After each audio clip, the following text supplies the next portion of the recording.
আরে না, আমাদের মোটরের পানি ছিল না, আমাদের মোটরের কতগুলো গুলা পানি উঠছিল। অনেকদিন পর যখন মোটর ছাড়ি গুলা পানি উঠছিল। কিনে আসলি নিয়ে গেল তোমার খাবার নিয়ে গেল আব্বু সত্যি খাই না মনে কার দনে নাই দেখবেন প্যাকেট পাইছে আগে না আমার হাতে ঠিকই নেই দাঁড়া নিয়ে নিল যাও ঠিকই নিল আগে সত্যি দেখবো ঠিকই লাগবে খাই নেবো কানবি নি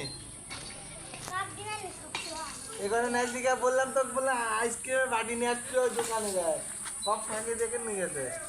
চলো আমরা কুলফি মালে খাবো না ধরো